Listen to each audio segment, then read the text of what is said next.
بسم اللہ الرحمن الرحیم۔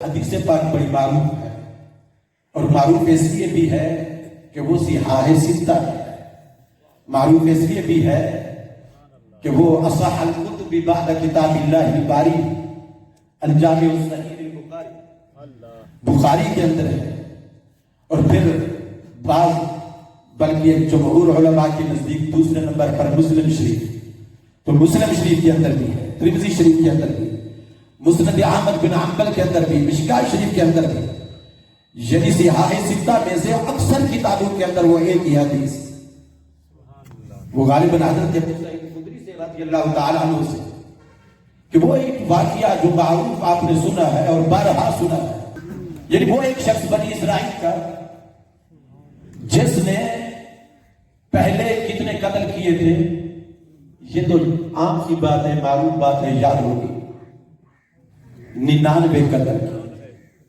اور جب مسئلہ پوچھنے کے لیے گیا تھا کسی خشک مزاج کے پاس اور اس سے پوچھا تھا کہ ہے کوئی میرے لیے امید توبہ، ہو سکتی ہے میری بخشش، ہو سکتا ہے تم بتاوا میرے اتنے سنگین جرائم کا، تو اس نے گویا اللہ رب العزت کی رحمت سے مایوس کیا اس شخص کو، تو یہ مایوسی تو بذات خود ایک بہت بڑا گناہ ہے، مایوس کیا اور گویا یہ کہا کہ تیرے لیے بخشش کی کوئی سبیل، کوئی چارہ نہیں، دروازہ بند ہو چکا، مایوس کیا، تو مایوس کرنے والے کو انہوں نے اس زمین پہ پھر زندہ رہنے کے قابل نہ سمجھا۔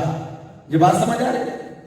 جس نے اس قدر مایوس کیا، کہا کہ پھر جو اتنا مایوس کر رہا ہے وہ پھر زمین پہ زندہ رہنے کے قابل نہیں ہے، فوراً تلوار اٹھائی، سر قلم کر دیا اور کہا اگر ایسا ہی آئے تو ایسا ہی صحیح، تو وہ سنچری پوری کر ڈالی، 100 کا فکر پورا ہوا، لیکن اس کے دل کے اندر وہ جو ایک طرف پیدا ہو چکی تھی، دل کے اندر یہ بات مائر ہو چکی تھی کہ اللہ رب العزت کے وہ توبہ کا دروازہ اور رحمت کا دروازہ بند ہو ہی نہیں سکتا، یہ تو رہنمائی کرنے والا مجھے ایسا ملا جس نے اللہ رب العزت کی رحمت سے مایوس کر دیا، کیوں نہ ہو میں کسی اور صوفی کے پاس جاؤں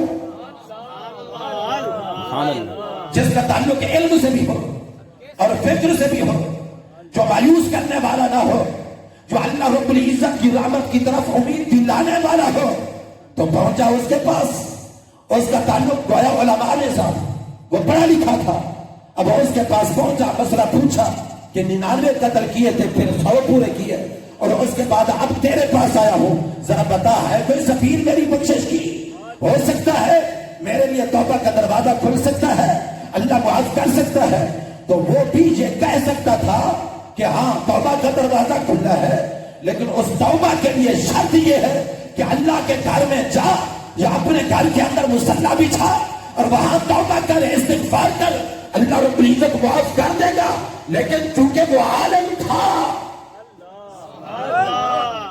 تھا تو علماء کا کام ہی یہ ہوتا ہے کہ وہ ان آستانوں سے دور نہیں کرتے بلکہ ان آستانوں کے قریب کرتے ہیں، تو وہ آستانوں کے قریب کرنے کے لیے اس عالم دین نے گویا اس وقت یہ کہا کہ اگرچہ رحمت کا دروازہ تیرے لیے کھلا ہے، بخشش کی امید ہے، نجات کی امید ہے اور توبہ کا دروازہ کھلا ہے، لیکن توبہ کی قبولیت کے لیے براہ راست ڈائریکٹ اللہ رب العزت کے بارگاہ میں نہ جا، پہلے جا اس آستانے پر، کون سا آستانہ؟ کہا قریۃ کذا و کذا، فلاں بستی میں چلا جا، قریۃ کذا و کذا، 2 قضا ہے یہاں، ایک قضا کا مطلب ہے کہ فلاں بستی میں، اور پھر اسی جملے کے اندر دوسرے قضا کا مطلب ہے کہ فلاں بستی میں جا، لیکن اس بستی کے اندر رہنے والے سارے برابر نہیں، ان میں کوئی ایک اللہ کا بندہ ہے، تو وہ جو اللہ کا بندہ ہے کسی اور کے پاس مت جانا، اسی اللہ کے بندہ کے پاس جانا، سمجھ آئیے؟ تو وہیں چلا گیا، وہیں جا، تو وہ چل پڑا، میں اس کو تھوڑا مختصر کر رہا ہوں کیونکہ تفصیل اور وضاحت کے ساتھ اخبار آج سن چکے ہیں یہاں سے میں نے 2-3 نقطے اخذ کر کے وہ بیان کر رہے ہیں. واقعہ تو آپ سب کے سامنے ہے.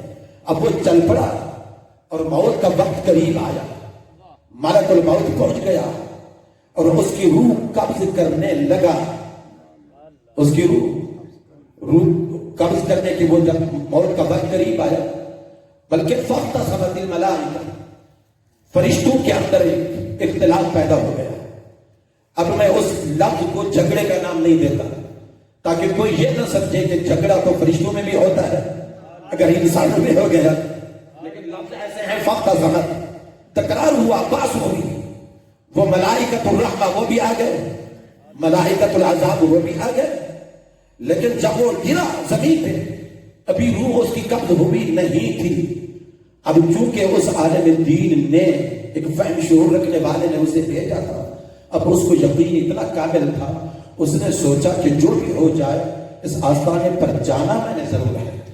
گر چکا، اب اس کو خبر بھی ہو رہی ہے کہ ابھی میری روح چلی جائے گی، قبض عنصر سے پرواز کر جائے گی اور میں مر جاؤں گا.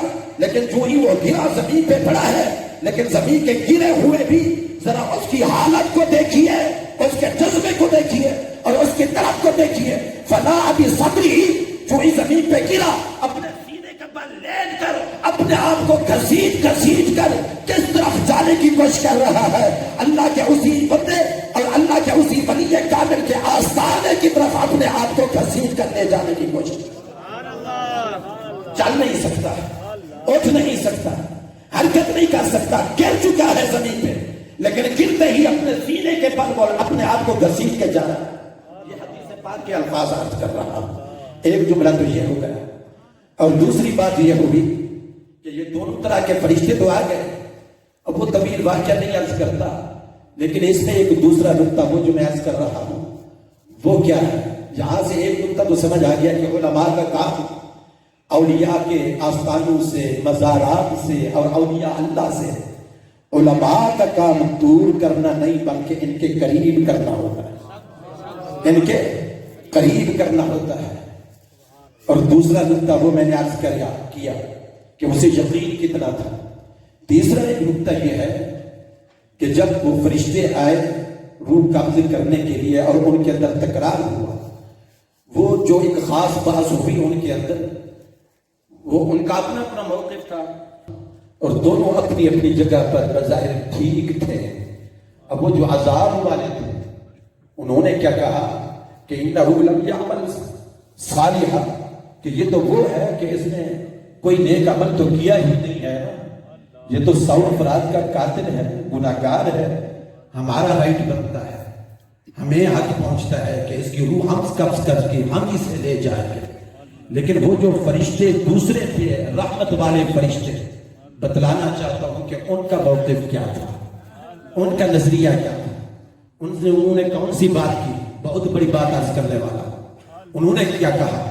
انہوں نے کہا ٹھیک ہے، ہم بھی مانتے ہیں. رحمت والے فرشتوں نے کہا کہ یہ بات ہم بھی جانتے ہیں اور مانتے ہیں کہ اس نے بڑے بڑے سنگین جرائم کیے، 100 افراد کا قتل کیا.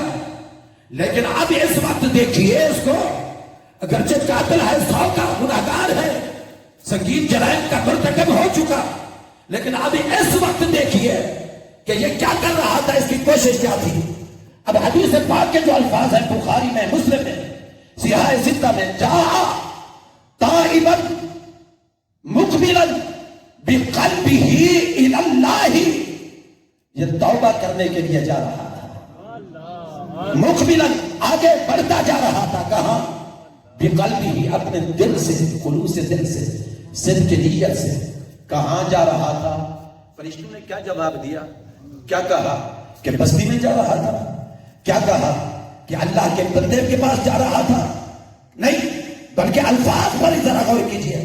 جاء تائبا مقبلا بقلبہ الی اللہ، جو عام نظروں سے یا لوگوں کی نگاہوں میں ایک عام بستی کی طرف یا اللہ کے کسی بندے یا ولی کی طرف جا رہا تھا، در حقیقت وہ اس ولی کی طرف نہیں بلکہ رب جلی کی طرف جا رہا تھا. الی اللہ کے الفاظ، یعنی اللہ کی طرف جا رہا ہے. تو اللہ کی طرف جا رہا ہے تو مسجد میں جانا چاہیے، سجدہ گاہ میں جانا چاہیے، جہاں رب کی عبادت ہوتی ہے وہاں جانا چاہیے. اگر اللہ کی طرف جا رہا ہے یا اللہ کے گھر جانا چاہیے, بیت اللہ میں جانا چاہیے اگر اللہ کی طرف جا رہا ہے. لیکن یہ بھی تو بخاری کی حدیث ہے, مسلم کی صحیح ستہ کی حدیث ہے کہ رحمت کے فرشتوں کا موقف یہ تھا کہ سن لو, اپنا عقیدہ بنا لو اور زندگی بھر کے لیے اپنا ایک نظریہ قائم کر لو کہ جو بھی ان آستانوں کی طرف جاتا ہے وہ یہ مت سمجھے کہ صرف آستانوں کی طرف جاتا ہے, وہ خود خدا کی طرف جاتا ہے.